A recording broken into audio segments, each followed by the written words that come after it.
guys, welcome to Teddy Unscripted. I know I'm wearing full incognito gear. I'm in my hat, shirt. This is all the red, white, and I'm wearing blue jeans, if you can see. I tried to be patriotic. I tried to be red, white, and blue. I own a lot of black. It's not, this is the most color that I've got, so yay. I have a hat. It's not the same red as my shirt. I'm doing my best. I'm trying. I got a little patriotic background going on because I'm trying. This is the most patriotic I will be in quite a while. Even Walter Dean matches. See, everything happens for a reason, I guess.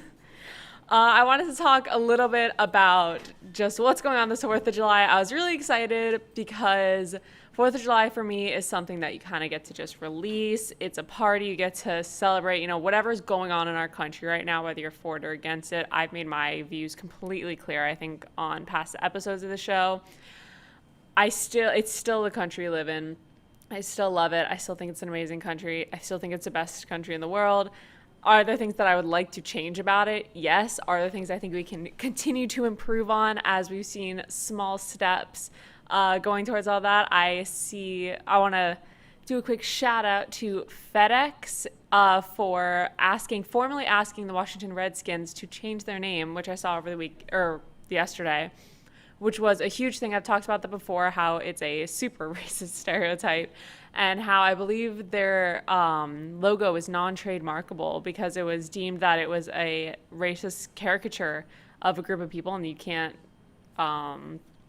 trademark that, I guess. That's what I've heard. I've also heard that there were some companies that were completely removing the logo from their websites. I believe Nike was one of them, so go that. That is just plus for me. I'm really happy about that. I did want to talk about what is happening on 4th of July. Before that, I'll talk about my fun experience of 4th of July and why I'm so excited for the Brooklyn Cafe's party today. I tried to do an early 4th of July exciting thing. If you don't know, I was trying to go on a camping trip a few weeks ago. Way too many people started wanting to go. I had to cancel it, or at least I didn't end up going. I paid for my little portion of it because I said I would go, and I said, you guys have fun. I can't be around that many people. I still personally don't think it's safe. Whatever you think, you're putting people in danger, I refuse to. So a couple of us that I know had been quarantined, one of them who had actually been tested positive has already gone through quarantine and has tested negative twice. So I was like, okay, I'm good. I'm safe. Everyone had quarantined. We all went on a boat. And I thought, man, what a great idea. We're going to go on a boat. I've never been on a boat for like a 4th of July thing. All the beaches are closed. How more social distance can you get than on a fishing boat? Everyone's going to be away from each other. This is going to be so much fun. And, this little voice in the back of my mind said, you get really seasick. And I was like, no, I only got seasick because it was really rough waters. That one day that I went fishing, because I've only been on a boat once before. And I was like, no, it was really rough waters. I was with people that I wasn't exactly happy with. I ate a banana beforehand. Like, this isn't a good idea. This is going to be fine. That was a bad day. This is a good day. I'm with people that I love. I'm going to be super happy. It's a smaller boat, which is worse. I was unaware of. I was like, this is going to be fine.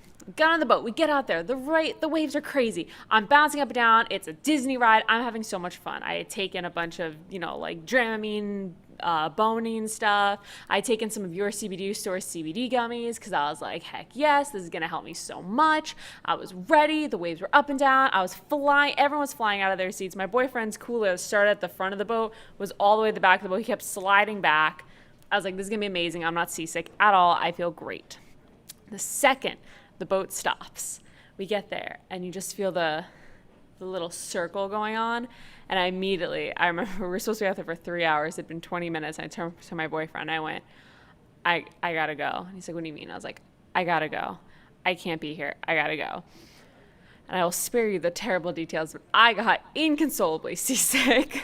And because God is good, there happened to be a huge storm that rolled in. And if you guys know, there was a giant storm a few days ago, and everyone was talking about it. Everyone saw it. We were in the middle of the ocean, and our captain looked back and said, oh, we gotta go. And I'm holding on to my boyfriend for dear life. I was like, yes, we gotta go. We gotta go now. Please, God. Get back in, and we're all of a sudden, and once the boat moves, I'm fine. I'm laying down on the boat because it made me feel better. I don't know. I'm laying down on this dirty fishing boat, trying not to die. and we're going through these crazy rough waves, so we're all soaked because we're going through the storm. And we see, and the captain's like, oh, lightning hit 15 miles away. And like 2 minutes later, he's like, lightning hit 10 miles away. And everyone's freaking out that there's lightning and we're going to die. And I was like, I'm so happy we're going inside. I don't even care about the storm. I think I would have rather the lightning hit the boat than like stayed out there. It was so terrible. Got inside. We're fine. So that was my 4th of July celebration. So I think that's why I'm super gung-ho about it. I did want to talk a little bit. I want to start off with a bright note because 4th of July is much more political this year than I ever remember it being, and that terrifies me slightly. But I do want to wish everyone, I know this is technically July 3rd, this is going up, but it's the closest I'm going to get to July 4th. I'm not putting it up on a Saturday. I'm going to end up actually going to a golf driving range tomorrow because they're separating everyone, and then we're going to be shooting fireworks off in an like with my boyfriend's family in an old abandoned field where we're totally allowed to. Like we've already, it's a place where you're allowed to shoot off fireworks. So we're going to be playing with them and have a little barbecue with his family. So we're going to be very in the middle of a big field, social distance, because along with the boat stress I'm going to have to go through and remember, because that the second someone knows an embarrassing story, they make you tell it to every single family member that they know. They go up to every single person and be like, Did you hear that Teddy got sick on a boat? Teddy, tell them a story about how you got sick on the boat. So I'm going to have to relive that all day tomorrow. So that's going to be real fun. I'm really trying to avoid the topic because I want this to be a fun 4th of July. I am really excited for it. But I do want to bring up some things that are happening to be aware of. There are a lot of fireworks shows that are canceled. Macy's has, instead of doing their one night, they call it extravaganza fireworks show, they have been splitting it up. It started June 29th, and they've been doing small shows each day, each week, I believe, short nightly shows in each borough of New York. And they're all going to be put together and televised on Saturday, which I think is a great idea. I still don't love the idea that people are going to be gathered together because it's not that hard to get from borough to borough. People are still going to show up to the shows, but it is a lot better than everyone getting together for one giant show. There is going to be the big hot dog eating contest happens every year that makes me sick every year. I don't know why. I do know why. It's disgusting. Watching it makes me want to die, but I understand that it's a really fun thing and it all happens and whatever. So Joey Chestnut is the reigning champion. He's still going to compete in front of TV cameras, so anyone who can stomach watching someone eat 70 hot dogs in how many minutes is still going to get to watch it, but there will be absolutely no spectators, so I assume it'll be less fun. I don't know if that's going to actually make a difference, because I know a lot of athletes have been saying that them doing their sports and playing their sports and doing what they need to do not in front of an audience has really affected their performance, because you don't have that kind of energy behind you. It's just a dead stadium with an announcer yelling. So we'll see if that's going to make a difference. I'm not going to lie, I'm not going to watch it because I don't want to get nauseous watching someone eat 70 hot dogs in how many minutes. There is also the National Archives in D.C. has created a virtual lineup of educational events planned, including, and I think this is really cool because I'm a huge history buff, they're going to be reading out the full Declaration of Independence and I believe some other founding documents, but that is the big one that they're going to be reading out.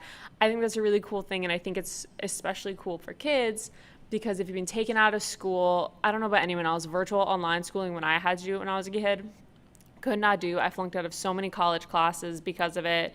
Mom, you didn't hear that.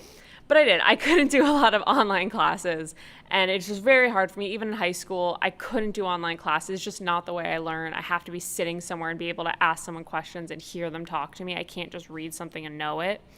So I think it'd be really cool as an extra little step of, hey, I know your history class is obviously online now, and for me, history is one of the hardest things to just read. For me, watching a movie is a lot easier. Watching a documentary, I've been watching a lot of documentaries to help with it. So this is kind of a documentary of, you can see someone standing there reading the Declaration of Independence. They'll be talking about the history of it, and it's a great way to get your kid involved with. It's spirited, it's 4th of July, and it's educational, which was just something I had never thought of, and I didn't know that they did. So now they're doing it online so anyone can do it. Is super cool. If you don't know, beaches around South California, South Florida, we've talked about it on the morning show, they're going to be closing because they're trying to not have the huge groups of people. Because it's hard, if you have been to the South Florida beach, the beach on Atlantic has been extremely crowded. I mean, even when I, curbside pick up food, if I'm just trying to park so I can run, get my food, run back home, it's impossible to park. You see everyone outside. No one's wearing a mask. Half the people aren't wearing clothes, not wearing shoes, which in Florida is pretty normal. Nobody wears, at a beach type area like Atlantic, nobody's going to wear shoes. Nobody's going to wear clothes. But wear a mask, at least not on the beach. I get you don't want to wear a mask on the beach, just social distance. I can't ask you to wear a mask on the beach, but when you're coming back onto the street and you're around people and there's big crowds of people and you're trying to get to, BurgerFi or whatever restaurant's down there, which shout out to BurgerFi. I had it the other night, delicious. I love their little veggie burgers. But wear a mask then. I'm not asking you to be on the beach and sweating and dying with a mask on. I'm asking just when you come back and you're around the restaurants and the people, wear a mask. It's so much easier, and they make really breathable ones now. All you need is a face covering. I'm not asking you to wear, an N95, just a face covering. I don't know why my camera keeps freezing. I see that happening. So if you see that on the thing, I'm just like, I'm going to ignore that. On the other side, the New Jersey governor, Phil Murphy, has raised the legal limit of crowd sizes to 500 people to combat all the people that are going to Jersey Shore for 4th of July. It's, obviously one of the busiest weekends. He's asked people to wear masks and to use some common sense. I personally think that's a bit of an oxymoron because you just raised the legal limit of people gathering to 500. 500 people are allowed to gather in one spot. But wear a mask, please. Use common sense. Don't go. It's dumb. And if you've heard, I haven't heard of this, but Freddie keeps saying it on the morning shows, the afternoon shows, that people are having, sorry, I'm like crashing down to my chair. People are having COVID parties where, what was he saying? Hundreds of people are gathering and they'll bring one person who's positive and whoever gets sick first gets a big pot of money or something. Don't do that. That's just, I don't want to talk about it a lot because I think it's stupid. I think it's one of the stupidest things that I've heard in quite a while. And this has been a stupid pandemic. So don't do that. That's all I'm going to talk about. If you do that, Darwinism, I don't know. In Texas, Galveston, too, closed its beaches, and something that really affects me because I used to be so jealous that I could never go see it. Willie Nelson has a big, star-studded picnic show every year, and I love Willie Nelson. And he has moved it to be online, which is safer, good for Willie Nelson, having a brain. But also, I get to now see it, and I love Willie Nelson. So I'm so excited that I get to go online and see it. And obviously you can see, people's phone videos of it, but they're going to be professionally streaming it, which is really awesome, I think. On the other side of everything, as I get to the part that I've been pointedly avoiding, I would like to say if you live somewhere in South Dakota, please don't go. And I know I'm aware that I don't think this show is open to the public. I think it is an invite-only thing.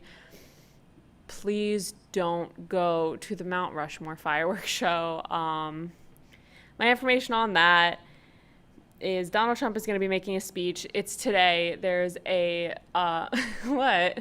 Are you making fun of my hand motions? Freddie's making fun of me for swaying and swimming. But seriously, don't go. Donald Trump is expected to make a speech today at the fireworks show. They haven't had fireworks there, and a good reason. They haven't had fireworks since 2009 because of environmental concerns, because the fireworks shooting off, they're so big. They go into the forest. They have fires. Black Forest there is a huge preserve. Donald Trump was a big advocate for bringing it back this year, saying that the Black Forest is strong enough now, and our firework technology has advanced enough, which I don't really know is true. I don't know that much about fireworks, but I haven't heard of any groundbreaking, thing saying fireworks now don't set fires if an ember catches something. And it's, but, lay off it a bit. The South Dakota governor, Kristi Noem, told Fox News, this is the part about the event that I say, please, this is She told Fox News that free masks will be provided, but mask wearing will be optional and there will not be social distancing. She specifically said, we won't be doing social distancing. Just so you know, there is expected to be around 7,500 people going to this. And I assume that's not including the staff and Trump and the Secret Service and all the people who go along with having the president speak somewhere. Please, I don't care if you support him, don't support him. That's really none of my concern. This is a safety issue. It goes against every single safety official, health person. I know that people are starting to get iffy because, you're starting to be crazy, you're starting to be sad, whatever. That's 7,500 people that are going to be there without masks, not social distancing. It's not a good idea. Support it online if you want to support it, but not in person. That's really not safe. Governor Noem specifically said, if you have a concern, you can stay home. So that's really supportive, of all the hundreds of people who are in fear of what's about to happen and terrified because they want to, support their president or they want to go see fireworks. Again, support him, don't support him. That's none of my concern. They're terrified to go out there. And she said, stay home. No, hey, don't worry, this will be safe. Stay home. So there's also the news that Native Americans are actually planning to protest this, which is a widely known thing. The Native Americans, there's a huge population in South Dakota, in both the Dakotas actually. And they have been specifically heavily criticizing Trump because because there's such a high Native American spread and population there.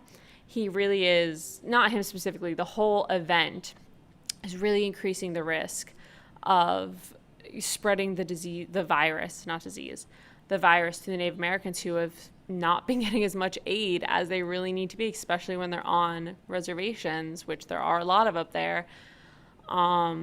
It's one of those things that you're going to go to what they consider a sacred space and completely just bring people there, be unsafe, be unhealthy. Everyone who's there most likely will be able to go home, get tested, get medicine that they need, take precaution quarantine. But a lot of Native Americans aren't going to be able to because they're not getting those same resources. So it's extremely dangerous to them. There are also the talks of the, morals going on with the Black Lives Matter and the Redskins logo being changed, of how now added on. We're celebrating 4th of July on a Native American sacred space when more awareness is being raised about how, people are finally learning about how we really took the land from the Native Americans versus, Christopher Columbus was a whatever. Again, not getting into that. But there are heavy concerns that we are celebrating 4th of July on sacred land over the statues of two presidents who were known slave owners. So take that as you will. I'm trying to stay as politically neutral as I can as to not get in trouble with this, but definitely be sure to write in the comments if you have an issue with what I'm saying, or, come fight with each other in comments. I don't know. It's way better for my ratings. And if you haven't heard, there are also locusts. There are locusts in East Africa. East African labs are trying to find different ways to combat them. They have been trying to genetically modify insects to eat them. They have been trying to cook them. I know that in some, I don't know if it's tribes or full countries, but some areas they've been saying they have been skewering them and kebabbing them and eating them because, eating bugs is kind of common in a lot of cultures.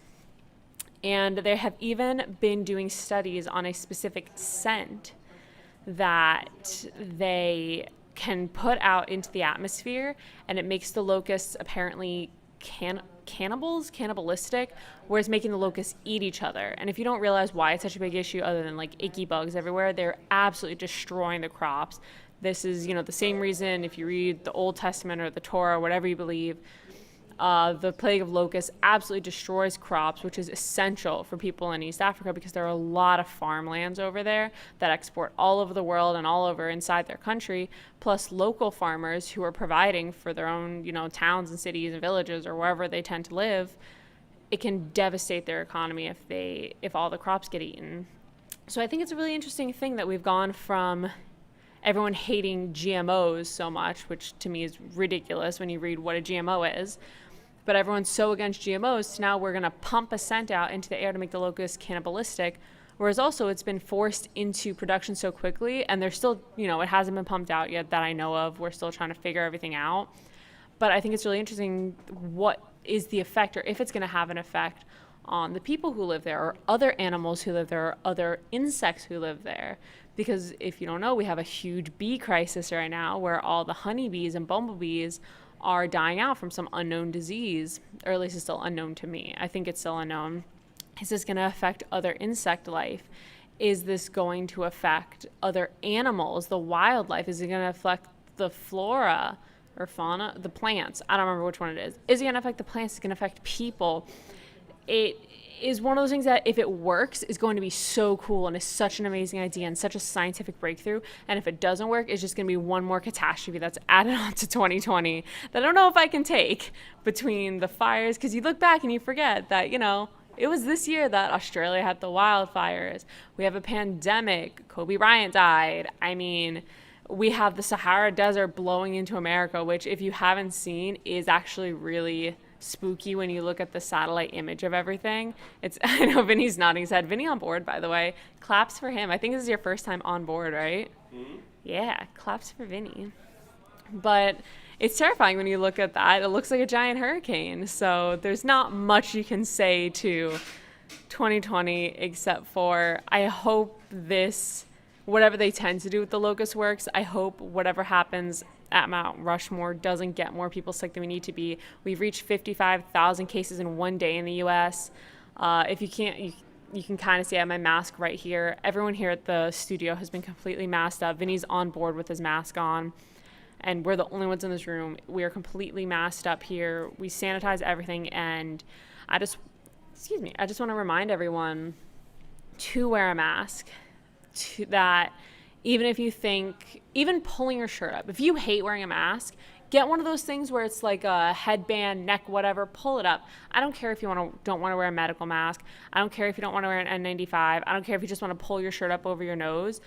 Do something. Something is so much better than nothing. Obviously, everyone's going to prefer, wear a mask, be smart, have a brain. But if you refuse to do that, something is better than nothing.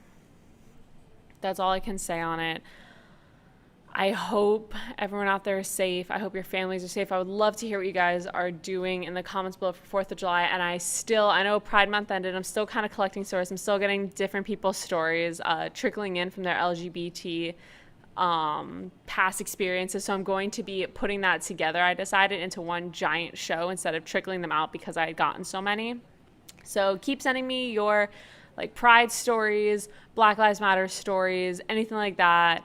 I definitely want to put everything together into one giant show, and I hope you guys have a really great day. I have a few minutes left, so as my last reminders of everything, after I've already said wear a mask, sending me your stories, whatever, my last reminder is be safe and watch your families, watch each other's backs, watch your friends' backs, and have a really happy and safe 4th of July. Social distance, wear a mask, don't go out when you know there's going to be a lot of people out, don't go into a beach. I know I'm just harping at it. I know at some point people are going to turn off and be like, okay, I get it, I'm done, enough, whatever. The more I say it, maybe at some point it'll ring in your head in my voice saying don't do that, do this. That's the best I can do. I hope you guys have a great day. Vinny, are you ready on the outro? All right. While Vinny gets that set up, also say goodbye to Walter Dean, and we're going to bring Louis Mayer on, who is the namesake of Walter Dean, soon, and he's going to be doing an exciting Jewish cooking segment, so we're going to be working that out. And next week 2 weeks from now, we have a really fun guest coming on that is going to be talking about adaptive clothing for disabled or people with different conditions. But I believe we're all up, so I hope you guys have a great day, and I'll see you next week.